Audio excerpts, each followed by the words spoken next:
Hi, everybody, and welcome. My name is Jen, and I'm a career coach at Indeed with over 10 years of experience. I've personally worked with hundreds of job seekers from a variety of different roles. Today, I'm going to share some advice on one of the most common questions I get asked. How can I change careers when I have no experience in that field? At the end of the video, I'll share the best place to address a career change in a job application. This is a great way to share your motivations with potential employers to help you land an interview. Let's begin. The first tip I recommend when changing careers is to recognize your transferable skills. In all of the years that I've worked with job seekers, I've rarely worked with someone who had no experience. And I noticed that it's very common for people to discount the transferable skills that they have. Changing careers can seem intimidating at first, but in most cases, you're not starting from square one. Start by assessing how qualified you are for the new role by reviewing 2 to 3 jobs. Take a look at the required and preferred skills in the job description. Keep an eye out for those transferable skills. These are the non-technical skills that can easily apply to new jobs. So for example, I once worked with a client who was interested in transitioning from store management to recruiting. At first glance, it really wasn't apparent to her how her experience in management was applicable to the new role. So we took a closer look at both responsibilities for the roles, and there were some important shared skills. For example, both positions had to accurately maintain records, hire and interview staff. We then highlighted these soft skills in our application and on our resume. Don't neglect to share these soft skills with employers. They're actually quite valuable. During a job search, employers may come across many candidates who have similar educational backgrounds and technical skills. So the soft skills like being detailed-oriented or being a team player could really be what sets you apart from others. If you're seeking an entry-level position, one of the best traits you can exhibit is having a positive attitude and an eagerness to learn. Someone who can demonstrate the basics in addition to having a can-do attitude is sometimes what an employer wants most. To learn more about transferable skills, including the most common ones, be sure to check out this career guide article. So you've identified the skills and experience needed to transition into this new role. Now it's time to set some goals that are going to help you get there. The length of your transition plan is based on education needed, time to gain new skills, relocation timeline if applicable, and if you plan to take any time off between careers. Let's say I want to transition from restaurant management to software development. You'll find that boot camps can range from a 12-week fully immersive program to a 9-month program that allows for more flexibility for outside work. Some boot camps also provide career services to assist with job placement. All of these factors might impact the timeline to reach the goal of becoming a software developer. I also recommend breaking down your long-term plan into smaller benchmarks. To do this, create a monthly breakdown of the steps you need to take to become a qualified candidate in your new field. So let's go back to the example of the restaurant manager who wants to transition to software development.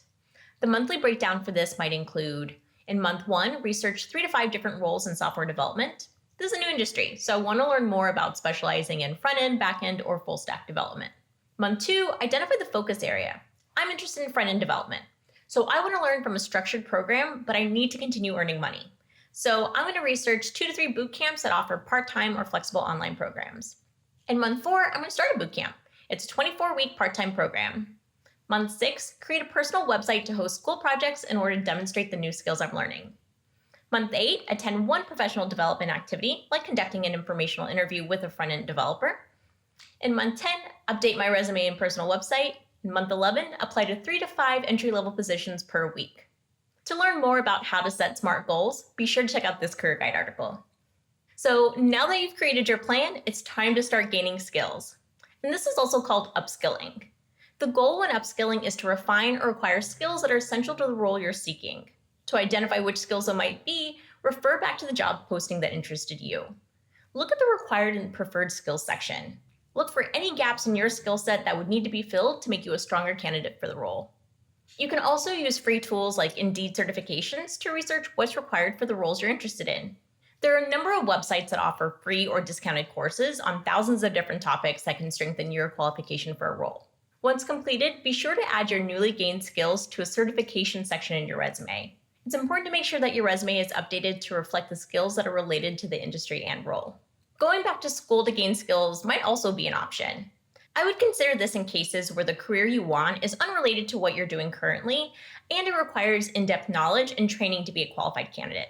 While strong credentials aren't always a substitute for work experience, employers might be more likely to take a risk on an entry-level candidate that shows a strong educational background. There are many benefits to going back to school. You can gain a network of professors and peers that have similar interests.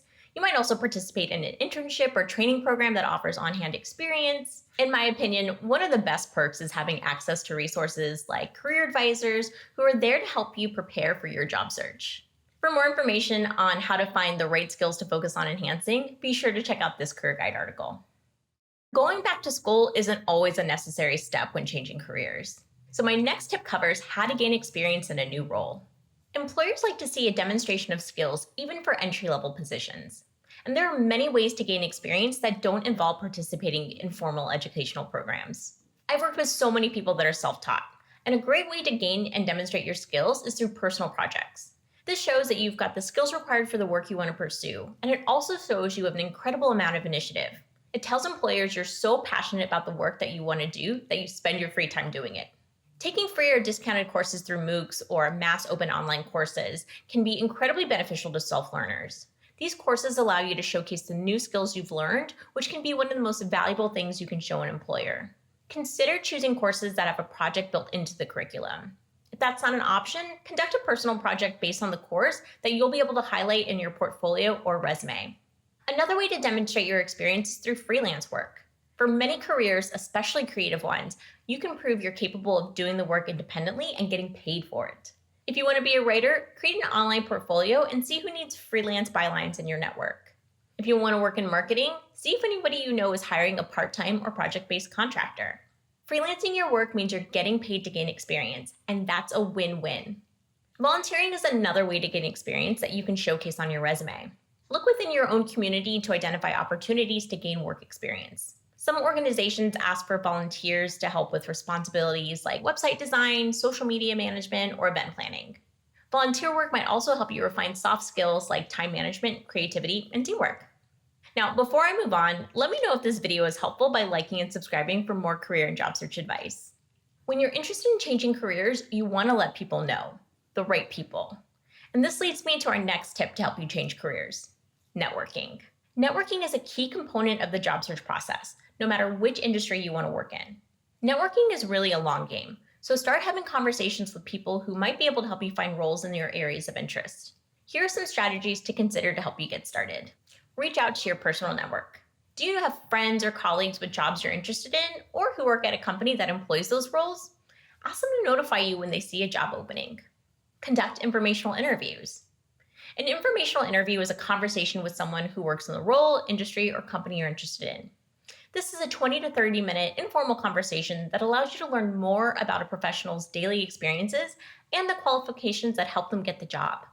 It also gives you the opportunity to get expert advice, like tips on how to find similar positions and ways that you can prepare for the role or interview. Reaching out to strangers might seem awkward at first.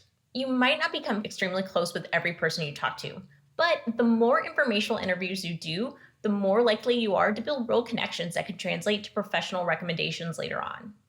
So make sure to be friendly and appreciative during these conversations, and focus on learning about the career and connecting with the people that you're talking to. Networking is not a skill that often comes naturally or immediately feels comfortable. To learn more about how you can improve your networking skills, be sure to check out this career guide article. Now, as a bonus, let's discuss an effective way to address a career change before you get to an interview. I've seen it be most effective to address a career change before you get to the interview stage. And there's one key place where you can do this effectively: your cover letter. When switching careers, I highly recommend submitting a cover letter along with your resume.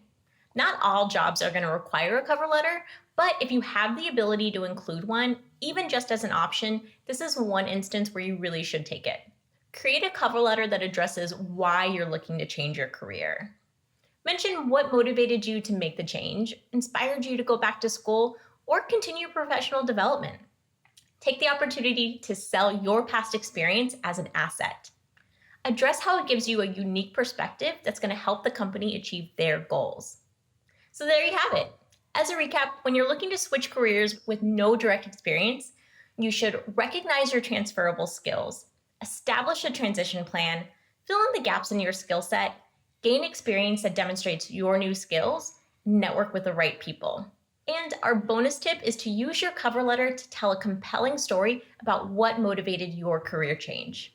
For more information on switching careers, be sure to check out this career guide article. I hope that you found this information to be helpful. Changing careers can seem like an intimidating process, but it really doesn't have to be when you take time to create a transition plan and hold yourself accountable. If you thought that this video was helpful, please share it with others. And if you'd like to see more videos like this, please like and subscribe and hit the notification bell to stay updated. Thank you so much for watching, and we'll see you next time.